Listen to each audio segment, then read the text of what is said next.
òye ẹjẹ́ àtúnjọ máa kíra wa kú rọ̀lẹ́ ìyẹn ní kó bí tẹ́lẹ̀ láti máa gbọ́ ètò yín ètò wa lórí ọ̀dọ̀ ni pẹ̀lú FARUQ lẹ́kan iná OSUOLALE Ọ̀ṣun Sport. òye àtúntì dé nírọ̀lẹ́ tòní ká dúpẹ́ lọ́wọ́ bá Alékeọlá èyí tó ṣọ́ wa lọ lánàá tó tún wọ́n dá wa padà ní ìrọ̀lẹ́jọ́ tòní olú yẹ ká máa gbéyìn ká máa gbé sàdákàtà fún lápá abẹ́rẹ́.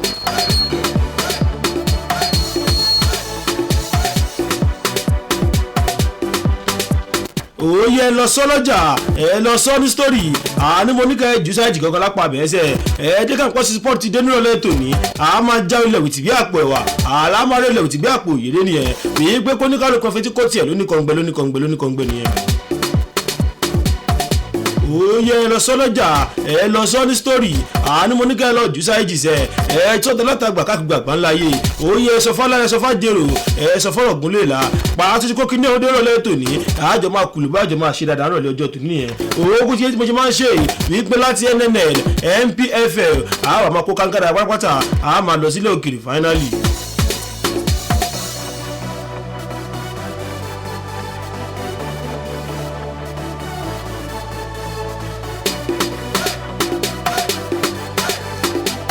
inú kọ́kọ́ bọ́ọ̀lù shooting stars 3SC the Olúyọ̀lé Warriors ibẹ̀ máa ti kọ́kọ́ balẹ̀ ẹ̀rọ lẹ́tà wà yìí níbi tó ti jẹ́ wípé àtàwọn mò ń sọ pa rẹ̀ mò ń sọ nípa Chikazum Okechukwu owó ti dára papọ̀ mọ́ ikọ̀ agbábọ́ọ̀lù 3SC the Olúyọ̀lé Warriors lọ́wọ́lọ́wọ́ yìí àdéhùn tó máa di pé owó dọdún 2028 ẹ̀yìn làdéhùn tó ń jọ ṣe kó fi dọdún 2028 lọ́dún 2028 òun làdéhùn àwọn méjèèjì ẹ̀hún láti ẹnubodò ṣe é mọ̀ pàgbọ́wọ́ ẹ̀yìn lárákùnrin yìí láti inú kọ́ bọ́ọ̀lù Èyímbá FC Èyímbá láti bẹ̀rẹ̀ tí wọ́n sì ń kọ́ bọ́ọ̀lù 3SC di Olúyọ̀lé Warriors.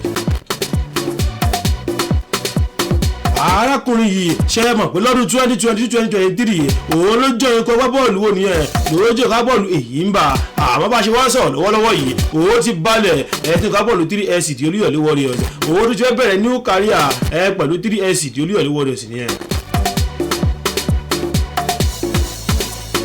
Sodiq Ismail òun náà ti ṣe tuntun báyìí èyí pé ó ti padà lọ sí ikọ̀ agbábọ́ọ̀lù Kano Pillars ṣe é mọ̀ pé ikọ̀ agbábọ́ọ̀lù Raymond Stars ibẹ̀ ló ti ń gbà tẹ́lẹ̀tẹ́lẹ̀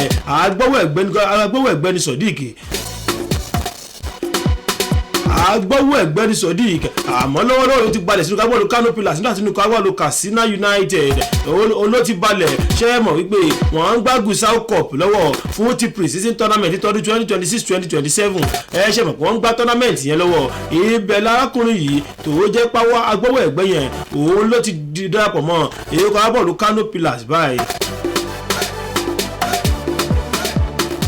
èlé láàfin kí ta ni Azuka Jeje Okocha Augustine Azuka Jeje Okocha gàbákò ọjọ́ bí nìyẹn 53 years of age.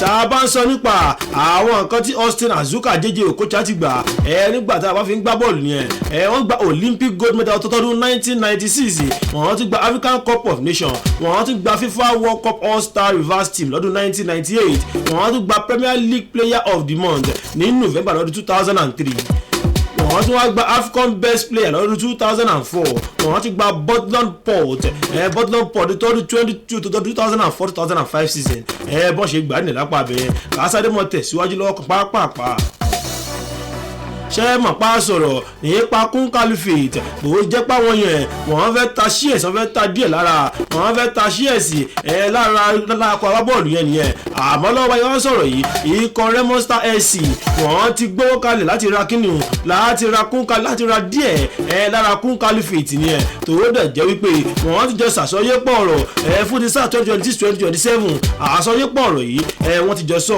wọ́n dẹ̀ ti fẹ́ nu ọ̀rọ̀ jóná èyí pé lára kún Caliphate ikọ̀ bọ́ọ̀lù Raymond Stars wọ́n ti ra díẹ̀ ń bẹ̀.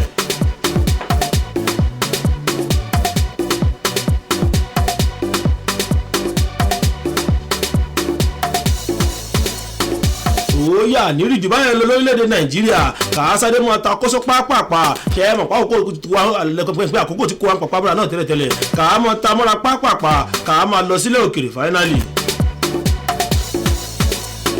inú ikọ̀ agbábọ́ọ̀lù Manchester City ibẹ̀ ni mo sáré balẹ̀ báyìí níbi tí Gary Morulli tòun ti jẹ́ ó di mímọ̀ wípé Manchester City tẹ́ wọ́n tó Manchester gbẹ̀gbẹ̀gbẹ̀ tẹ́ wò yẹn òun jẹ́ ó di mímọ̀ òun ní pé best club káàkiri àgbáńlá ayé òun ní pé best club káàkiri àgbáńláyé òun ní Manchester City òun ní pé best club ni wọ́n òun ní pé gbà tó demand fóun èyí pé wú òun láti inú ọkọ̀ òun sọ pé easy decision èyí pé kò ṣe nǹkan tóun ṣẹ̀ṣẹ̀ lọ́ọ́ rò lé àbí wọ́n bó òun rò rárá òun ní bóun ṣe gba òun ṣe rí opportunity yẹn òun lòun grab ẹ̀ èyí pé Manchester City òun lágbà òun ni wọ́n àtẹnu Gary Morulli òun nìyẹn ti jáde.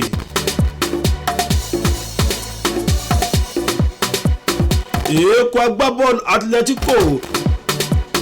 Atletico Mineiro wọ́n ti tọwọ́ bọ̀wé àdéhùn láti gbé Fred láti nìkan agbábọ́ọ̀lù Fenerbahce tó jẹ́ wípé €2 million deal €2 million worth of deal òun náà ti jọ ṣe tó wá jẹ́ pé €500,000 eléyìí ló máa jẹ́ additional tó dẹ̀ jẹ́ wípé 3.5 years deal òun ni Fred òun ló máa tọwọ́ papọ̀ mọ́ òun máa tọwọ́ bọ̀wé àdéhùn papọ̀ mọ́ fún ikọ̀ agbábọ́ọ̀lù Atletico MG 3.5 years òun làdéhùn tán jọ ní wọ́n ti gbé Fred lásìkò agbábọ́ọ̀lù Fenerbahce.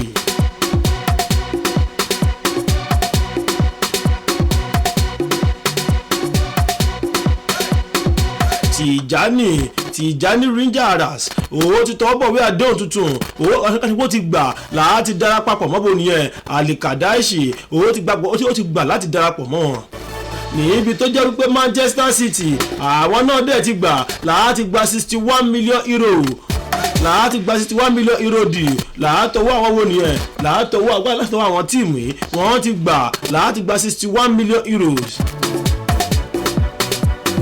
èyí tó jẹ́ wípé èyí kan gbá bọ́ọ̀lù Manchester City àwọn àti Saudi Pro League side yẹn mò ń sọ nípa Alikadaishi àwọn méjèèjì wọ́n ti jọ tẹnu bó tí wọ́n ti jọ fọ̀rọ̀ yérọ̀ ọ̀rọ̀ wọ́n dẹ̀ ti yéra wọn tó jẹ́ pé wọ́n ti jọ exchange document tá a bá fi rọ́ṣẹ̀ tó ń bọ̀ ó ní Tijani.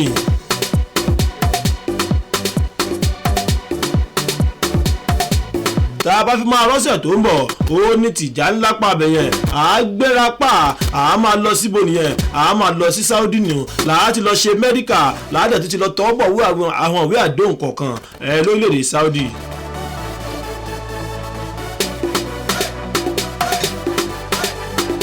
orílẹ̀-èdè Ecuador ibẹ̀ ni mo ti balẹ̀ báyìí níbi tó jẹ́ wípé àwọn agbófinró àwọn ọlọ́pàá nìyẹn lórílẹ̀-èdè Ecuador wọ́n dá mọ́tò kan dúró tó ń lọ tó dẹ̀ jẹ́ pé nínú mọ́tò yìí egbògi olóró cocaine olówó àánú mọ́tò yìí tó dẹ̀ jẹ́ wípé àwòrán Erling Haaland òun náà bá ń bẹ̀ níbi tó ti jẹ́ di mímọ̀ wípé 369 kg of cocaine òun náà bá nínú mọ́tò yìí tó dẹ̀ jẹ́ wípé àwòrán Erling Haaland òun náà bá lórí ẹ̀.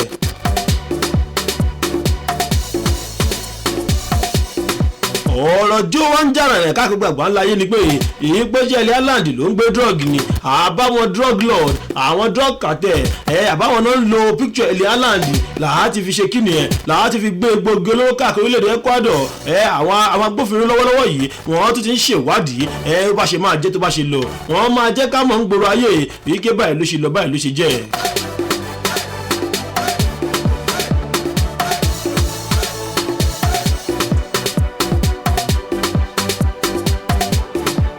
Èkó agbábọ́ọ̀lù Crystal Palace wọ́n ti tọwọ́ bọ̀wé àdéhùn wọ́n dẹ̀ ti gbà láti gbé taniyẹn láti gbé Anin Kalaili wọ́n ti tọwọ́ bọ̀wé àdéhùn láti gbé láti inú Union St Gulis òun náà ti fẹ́ gbárakùnrin yìí tó dẹ̀ jẹ́ pé ikọ̀ agbábọ́ọ̀lù méjèèjì tó jẹ́ pé ikọ̀ agbábọ́ọ̀lù Crystal Palace àwọn àti Gulis wọ́n jọ tọwọ́ bọ̀wé àdéhùn papọ̀ wọ́n dẹ̀ ti jọ sọ̀rọ̀ yérọ̀ láti gbárakùnrin yìí on €21 million fee ṣẹ́ẹ̀mà pàmò orílẹ̀-èdè Belgium ni òun lárákùnrin yìí tó dẹ̀ jẹ́ wípé wọ́n ti jọ sọ̀rọ̀ yérọ̀ wọ́n dẹ̀ ti jọ sọ everything tẹ́kọ̀ ti sọ papọ̀ tó bá fi máa ṣẹ́jú pẹ̀ ẹ̀ẹ́dùkú agbábọ́ọ̀lù Crystal Palace ibẹ̀ ni Anan ibẹ̀ láti balẹ̀ láti lọ ṣe medical láti ti tọwọ́ bọ̀wé àdéhùn gangan nìyẹn.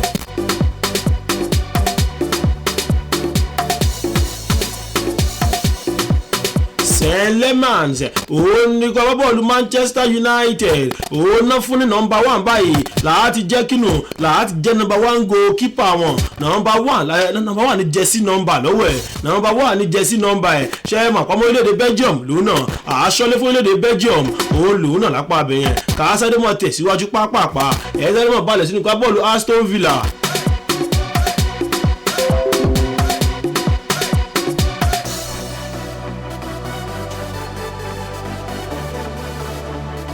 inú kọ́ agbábọ́ọ̀lù Aston Villa ibẹ̀ ni mo sáré balẹ̀ báyìí níbi tó ti jẹ́ wípé ikọ̀ agbábọ́ọ̀lù Aston Villa àwọn náà ńlá kàkà nìyẹn láti gbé agbọ́wọ́ ẹ̀gbẹ́ yẹn mò ń sọ nípa ta nìyẹn mò ń sọ nípa rọ́ọ̀gì onífẹ́gbè tó dẹ̀ jẹ́ wípé láìpẹ́ láì jìnnà òun máa di pé wọ́n á sọ́kà gbàgbá láàyè àwọn tí wọ́n jẹ́ ó di mímọ̀ bíi pé ikọ̀ agbábọ́ọ̀lù Aston Villa náà bíi páwọn náà nífẹ̀ẹ́ síta nìyẹn láti gbé Aaron Wan-Bissaka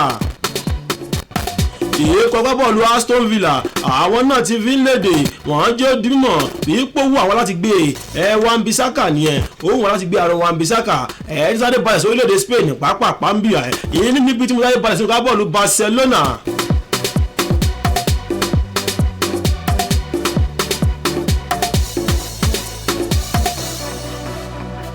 níbi tí mo sáré balẹ̀ sínú ká bọ́ọ̀lù Barcelona níbi tí ká bọ́ọ̀lù Barcelona èyí tó ti fi léde èyí pa àwọn fẹ́ gbọ́mọ gbá bọ́ọ̀lù Sporting CP yẹn mò ń sọ nípa gbọ́ iwájú wọn ni mò ń sọ nípa Luis Suarez wọ́n láwọn fẹ́ gbárakùnrin yìí láti inú ká bọ́ọ̀lù Sporting CP wọ́n jẹ́ ó di mímọ̀ èyí párakùnrin yìí èyí pé wà láàrin àwọn táwọn list kalẹ̀ ìwé pé tí Julian wọ́n ní tí ò bá join àwọn wọ́n ní párákùnrin yìí mò ń sọ nípa Luis Suarez nìyẹn wọ́n ń jẹ́ ó di mímọ̀ èyí pé wà lára àwọn táwọn list kalẹ̀ láti gbé wọnú ká bọ́ọ̀lù Barcelona ṣe é mọ̀ pọ́nmọ́ orílẹ̀-èdè Colombia òun arákùnrin tí mò ń já atọ́ bẹ́tàbẹ́tà yẹn ṣe é mọ̀ pọ́nmọ́ orílẹ̀-èdè Colombia ni wọ́n ti wá ń jẹ́ ó di mímọ̀ èyí pé tí Julian tí bá padà join ká bọ́ọ̀lù Barcelona mọ́ wọ́n ní tí wọ́n padà jẹ́nu ká bọ́ọ̀lù Barcelona wọ́n ní pé Luis Suarez ọmọ agbábọ́ọ̀lù lu Sporting CP yẹn tó wà lórí orílẹ̀-èdè Colombia òun làwọn padà fi jírò ẹ̀.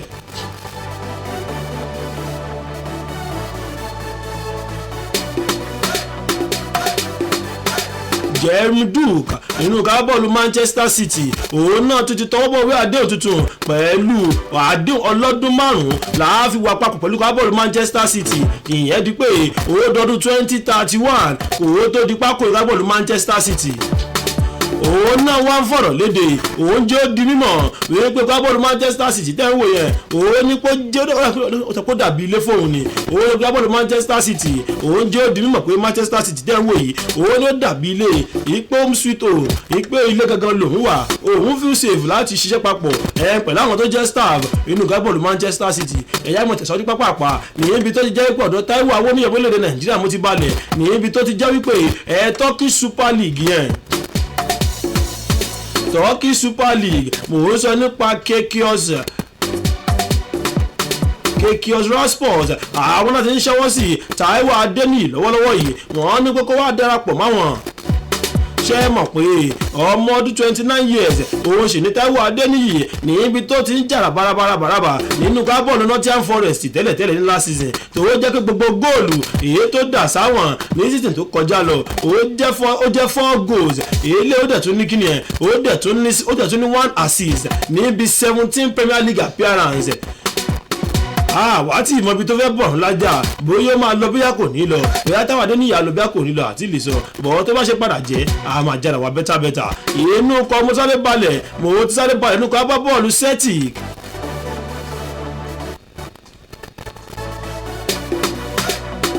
inú kẹgbẹ́ bọ́ọ̀lù Celtic ibẹ̀ mo sáré balẹ̀ báyìí níbi tán ti sọ̀rọ̀ papọ̀ tán dẹ̀ ti fẹ́nu ọ̀rọ̀ jóná síbi kan wọ́n ti gbé ta ni mò ń sọ nípa rẹ̀ wọ́n ti gbọ́wọ́ agbẹ́wẹ̀ yẹn mò ń sọ nípa Azim Hassan wọ́n ti gbárakùnrin yìí láti nípa bọ́ọ̀lù wo nìyẹn láti nípa bọ́ọ̀lù rí Ovido náà ti gbárakùnrin yìí pẹ̀lú €9 million owó náà fi gbé wọnú bọ́ọ̀lù Celtic.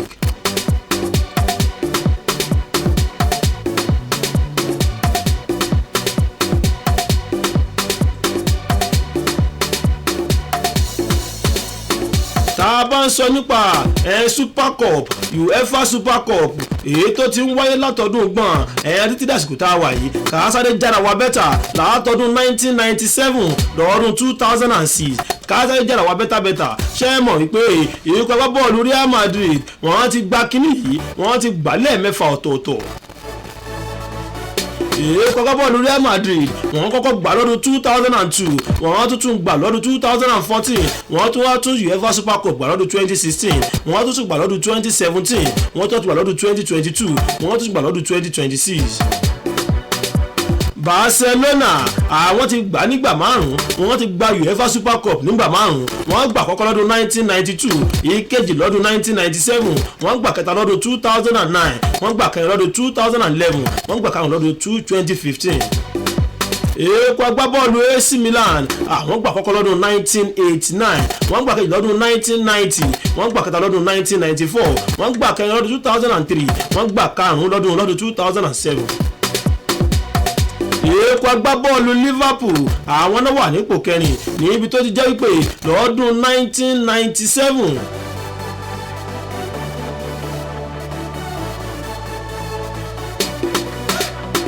tó jẹ́ pé lọ́dún jẹ́ pé ẹ̀mẹ́rin ìgbà bọ́ọ̀lù Liverpool ti gbà á tó jẹ́ pé lọ́dún 1997 wọ́n gbà kọ́kọ́ lọ́dún 2001 wọ́n gba ẹlẹ́ẹ̀kejì lọ́dún 2005 wọ́n gba ẹlẹ́ẹ̀kẹta lọ́dún 2019 wọ́n tún gba ẹlẹ́ẹ̀kẹrin. Èèkó agbábọ́ọ̀lù Atletico de Madrid ẹ̀ẹ̀mẹ́ta làwọn ti gbà ń tiwọn wọ́n gbà kọ́kọ́ lọ́dún 2010 wọ́n gba ẹ̀kejì lọ́dún 2012 wọ́n wá gba ẹlẹ́ẹ̀kẹta lọ́dún 2018. Èèkó agbábọ́ọ̀lù Chelsea àwọn ti gbà lẹ́ẹ̀mejì lọ́dún 1998 àti 2021. Ìgbà bọ́ọ̀lù Bayern Munich àwọn gbà àkọ́kọ́ àwọn ti gbà lẹ́ẹ̀mejì wọ́n gbà 2013-2020. Èèkó agbábọ́ọ̀lù Ajax Amsterdam èèkó agbábọ́ọ̀lù Ajax wọ́n gbà kọ́kọ́ ẹ̀ẹ̀mejì làwọn náà ti gbà wọ́n gbà kọ́kọ́ lọ́dún 1973 wọ́n gbà kejì lọ́dún 1995. Èèkó agbábọ́ọ̀lù Anderlecht àwọn náà ti gbà lẹ́ẹ̀mejì wọ́n gbà kọ́kọ́ lọ́dún 1976 àtọ́dún 1978.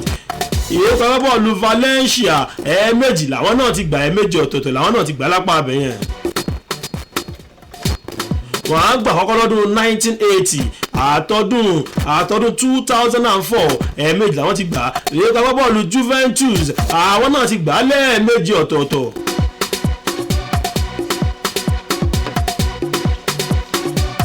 Èèkó agbábọ́ọ̀lù Juventus náà ti gbà lẹ́ẹ̀mejì ọ̀tọ̀ọ̀tọ̀ wọ́n á kọ́kọ́ gbà lọ́dún 1984 wọ́n tún gbà lọ́dún 1996. Èèkó agbábọ́ọ̀lù Paris Saint-Germain àwọn náà ti gbà lẹ́ẹ̀mejì wọ́n gbà kọ́kọ́ lọ́dún 2025 wọ́n wá gbà kejì lọ́dún 2026. Èèkó agbábọ́ọ̀lù Manchester United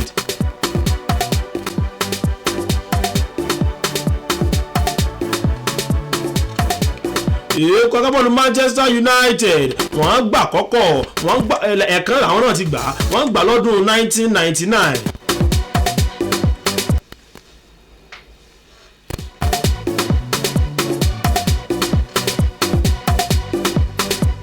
Èèkó agbábọ́ọ̀lù FC Porto ẹ̀ẹ̀kan làwọn náà ti gbà àwọn gbà lọ́dún 1987.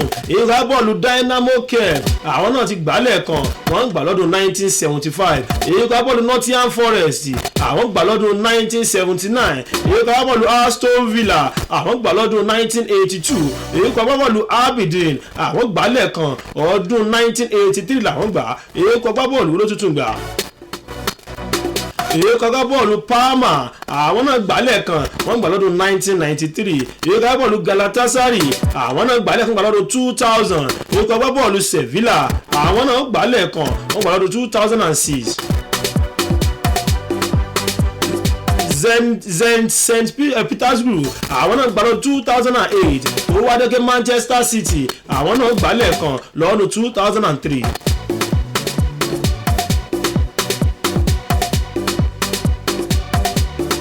lọ́dún 2003 òun ni Manchester City sáré gbàlápá abẹ yẹn ẹ̀jẹ̀ lọ ṣẹ́mi mu náà tá a bá wá dé padà àwọn àtúmọ̀ jára wa bẹ́tà síwájú sí i ó yá mò ń pọ̀ padà.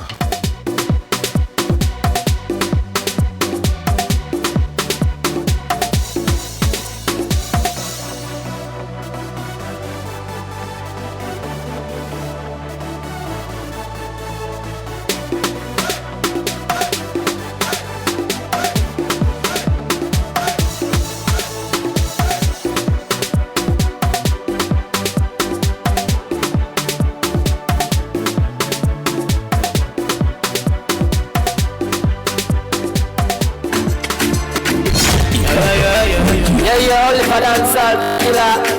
ID Kabasa, Rocket Launcher, yeah. Hold on. Oh yeah.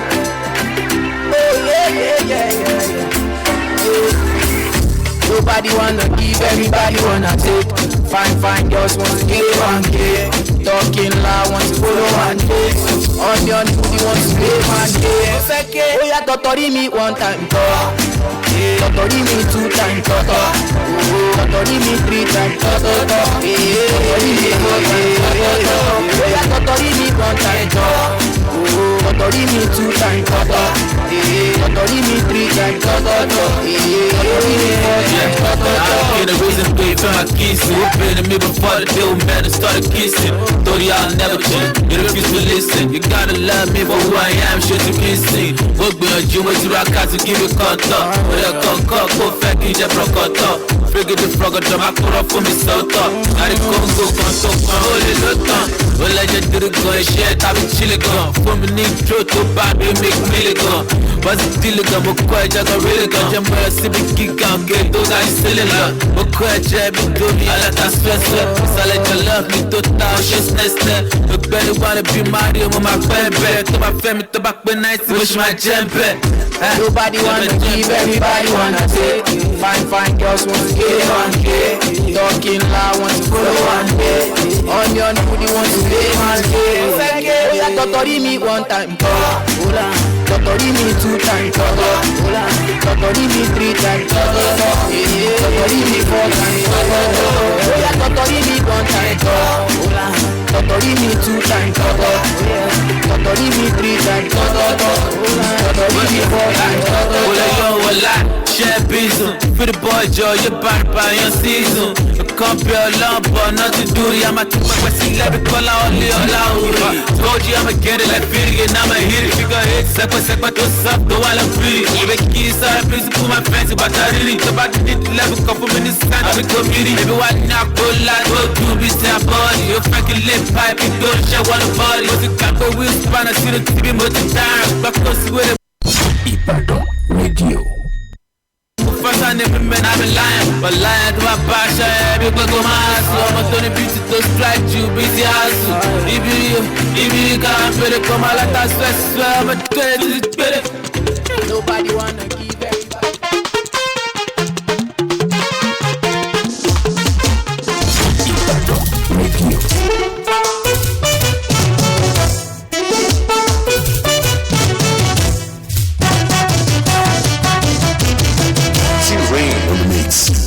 Ọkọ̀ débi bàdé o, kò débi bà wá. Ọkọ̀ débi bà wá o, kò débi bàdé o. Òní àtàlù tó tẹ̀sí retí ti pẹ́, ọkọ̀ débi bàdé o. Ọkọ̀ débi bàdé o, kò débi bà wá o. Ọkọ̀ débi bà wá o, Ọkọ̀ débi bàdé o. Òní àtàlù tó tẹ̀sí retí ti pẹ́, ọkọ̀ débi bàdé o.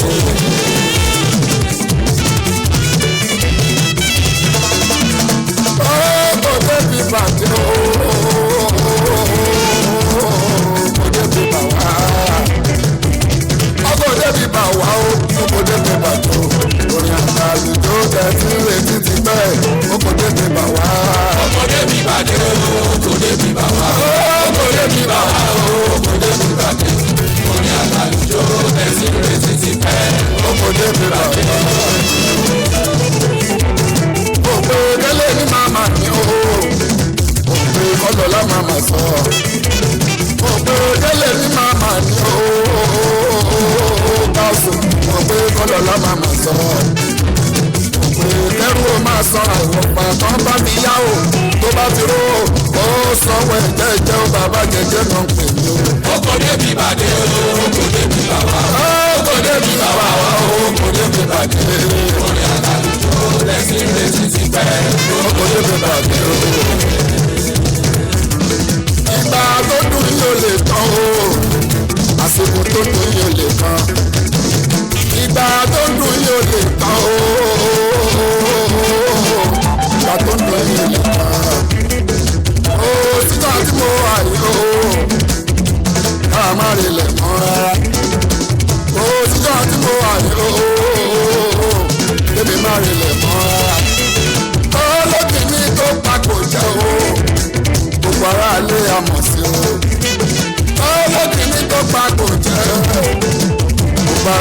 máa mọ̀ sí o.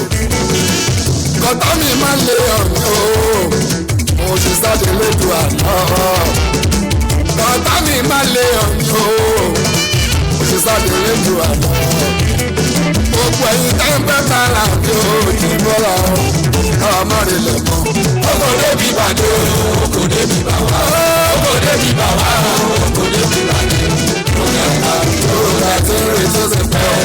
Oko débi bàdé o. Mo ní kí n kórìn wá ọba àwọn tèmi láti gbọ́. Mo ní kí n polúwá ọba àwọn tèmi láti jó. Mo ní kí n kórìn wá ọba àwọn tèmi láti gbọ́. Mo ní kí n polúwá ọba àwọn tèmi láti jó. Mo bá ní kí n bí wọn kó tó di pé mo kò dé. Péjọ wo ni kí n wá bàbá ń fún mi lé sí pé o èyí ni. owó yá sáré dé pẹ̀lú àìtàsáyé lọ ṣe mú pápápá owó yá kásáré mọ́ jára wa bẹ́tà lọ èyí bá wà sí àgbà àtàrí jẹ́skódà ẹ̀ńtàrí wọnú ká bọ́ọ̀lù wo lọ nìyẹn.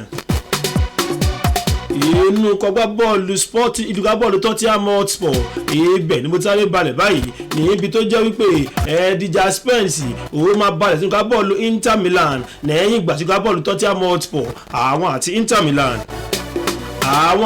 Milan wọ́n ti jọ fẹ́nu ọ̀rọ̀ jóná síbi kan bíi pé €30 million wọ́n dẹ̀ ti kó wa ẹ̀yà dẹ́mọ̀ tẹ̀sán ní pápápá níbi tó jẹ́ pé ká bọ́ọ̀lù PSG wọ́n ti jó dímọ̀ káàkiri gbàgbọ́n ńlá yé bíi pé ó ṣeé ṣe kí ká bọ́ọ̀lù PSG ẹ̀ẹ́kan gbọ́wọ́ ẹ̀ wálẹ̀ nìyẹn èyí ta ni mò ń sọ nípa owó ta ni mò ń sọ nípa Bradley Barcola pé wọ́n láti €145 million ń padà sí €125 million èyí ká bọ́ọ̀lù Liverpool àwọn náà jọ ń negotiate tí nàbà padà wọ̀ àápadà mọ̀ mọ̀ káàkiri gbàgbọ́n ńlá yé ṣé ẹ mọ̀ pé nípa bọ́ọ̀lù Arsenal ibẹ̀ ni mo ti balẹ̀ ní ibi tẹ́nu ti ń kún tá nìyẹn tẹ́nu ti ń kún Victor Osimhen ní ibi táwọn nípa bọ́ọ̀lù Arsenal tọ́wọ́n ti jókòó di mímọ̀ bíi pé anytime táwọn bá ń ṣe meeting òun lọ̀rọ̀ Victor Osimhen òun ló máa ń jáde ìyẹn ìpolówó Galatasaray lórílẹ̀‐èdè Turkey ibẹ̀ ni Victor Osimhen wà. àmọ́ àwọn alákòóso èyí kọ́ bá bọ́ọ̀lù Arsenal wọ́n á ní anytime any day táwọn bá ti ń sọ̀rọ̀ nípa àwọn táwọn fẹ́ gbé wọ́n ní ká bọ́ọ̀lù Arsenal owó tó di pé transfer gbòdó tẹnubodò wọ́n jẹ́ òdi mímọ̀ bíi pé Victor Osimhen wọ́n jẹ́ òdi mímọ̀ bíi pọ̀rọ̀ ẹ̀ lẹ́nu làwọn máa ń jẹ lẹ́nu all the time owó wá ṣeé ṣe tí kọ̀ọ̀kan Galatasaray táwọn bá fẹ́ fi ilẹ̀ ṣe mọ̀ pé àdéhùn ò lè tí tẹnubodò wọ́n ká bọ́ọ̀lù Galatasaray táwọn bá fẹ́ fi ilẹ̀ ó possible ó ṣeé ṣe tàbí kò dẹ̀ ṣeé ṣe àjọmọ́ sọ́lọ́jọ́ iwájú tó bá padà ṣeé ṣe bẹ́ẹ̀.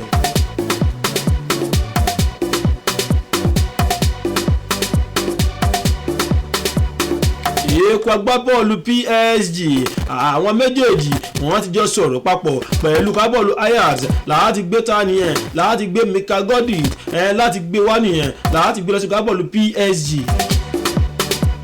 ṣe é mọ̀ pé kábọ́ọ̀lù PSG àwọn àti Ajax orí ọ̀rọ̀ tọ́jọ́ fẹ́nu kù sí òun ní €55 million láìpẹ́ láì jìnnà yìí nínú oṣù tá a wà nù ẹ̀ yìí owó possible kíta nìyẹn kí Mika Godi láti lọ sign agreement kó dẹ̀ lọ ṣe medical lórí nínú kábọ́ọ̀lù PSG nìyẹn.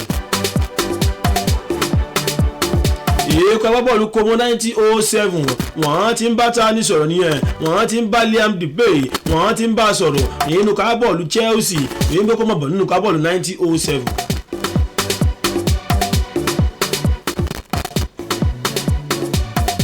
Ferran Torres òun náà ti gbáradì pàápàá lẹ́yìn ìgbà tán ti sọ̀rọ̀ tán yányàn tán dẹ̀ ti fẹ́ náà ọ̀rọ̀ jóná síbì kan láti gba €50 million.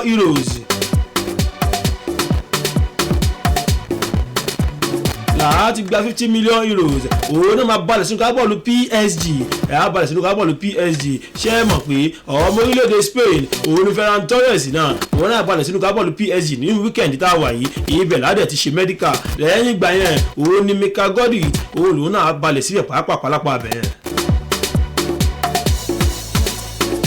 ó ṣe wá ń léde tányányàn wọ́n ní pé Richard Spence wọ́n ló máa ṣe mẹ́díkà nínú kábọ́ọ̀lù Inter Milan láyájọ́ ọ̀la wọ́n lá ṣe mẹ́díkà nínú kábọ́ọ̀lù Inter Milan lọ́la ṣé ẹ mọ̀ pé €31.5 million òun ni fix fee òun náà fẹ́ fi gbárakùnrin yìí tó wá jẹ́ gbogbo total package àti bonuses àti everything ayé €35 million tó bá dàyàdọ̀la òun lábalẹ̀ sínú kábọ́ọ̀lù Inter Milan Kuti Romero òun náà balẹ̀ sínú kábọ́ọ̀lù Atletico Madrid lálẹ́ tòní balẹ̀ sínú kábọ̀lù Atletico Madrid lálẹ́ ọjọ́ òní òun àti ẹ́jẹ̀ǹtì ẹ̀ láti lọ ṣe mẹ́díkà nínú kábọ̀lù Atletico Madrid nìyẹn tó jẹ́ pọ̀ lágangangan òun ni wọ́n á ṣe mẹ́díkà balẹ̀ lálẹ́ ọjọ́ tòní ṣe mọ̀ pé 40 million euro òun làwọn Tottenham Hotspur òun náà jọ bàgẹ́ẹ̀lì lórí tàn dẹ̀ ti ṣe lápá abẹ́yẹn èyí kọ́ bọ́ọ̀lù Chelsea wọn àti rẹ̀ nìkan kan láti ṣẹ́wọ́ sí wọn lébélébé láti gbé ta nìyẹn Enzo Fernandez ṣe mọ̀ pé kí bọ́ọ̀lù Chelsea wọ́n ń jẹ́ di mímọ̀